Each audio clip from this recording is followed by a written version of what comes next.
xerada Sheelare oo ku taala degmada Xamarjajab ee gobolka Banaadir waxa saaka lagu arkay meydka Allah u naxariistay gaashaanle dhexe Cabdi Cali Saad oo ka tirsanaa ciidanka booliska Soomaaliyeed.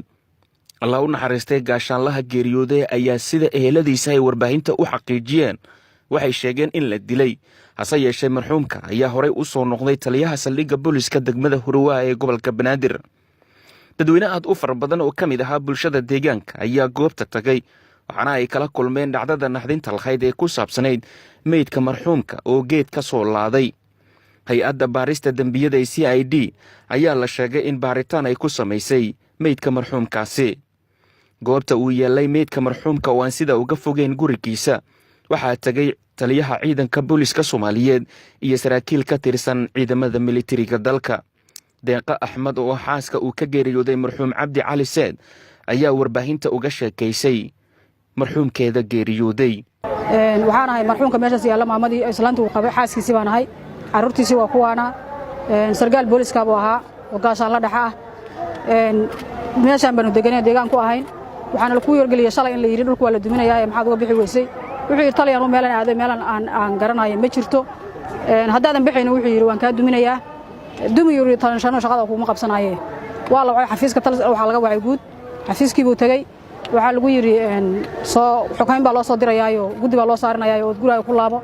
xalay 3 saac baan kala seexanay, koortii aan seexanay 5 saac baan ka seexanay anaga, koortii aan seexanayna saakadan soo baxna 2 saac bar la marayo meydkiisa wax dhexdiisa lagu arkay. ciidanku baan tusay meesha jooga, waana la dilay qof isagu waalan ama wax cudur qabay midna ma uu aha. qaarkoodna waxay magaalada galiyeen ninkan waa laayay mooto ay jugsiisay, mooto jugsiisay way jirtaa laakiin ma waaleen wax cudurna ma uusan qabin. nin reerihiisa dhaqanayo shaqadiisa aadayo dantiisa yaqaan u ahaa. Axmed Jaamac Aadan Xalane oo ah walaalka marxuumka meydkiisa maanta lagu arkay xerada Sheelare ayaa sheegay inuu aaminsan yahay in walaalkii uu ahaa qof caafimaad qabay, balse uu sheegay inuu jiro tuhun la xiriira in dilkiisa laga dambeeyay.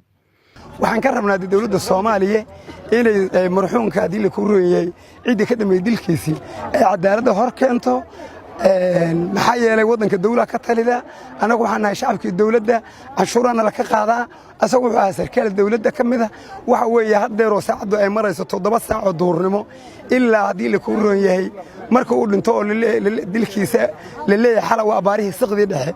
waxa kale oo nagu magaqaalaa in xeradu waardiyay leedahay ciidana joogay gurigiisii wax arki kartaan inta isku jira meesha hadda meydku uu yaallo oo waxa weeye geedkaas dil ku hoos yaallo.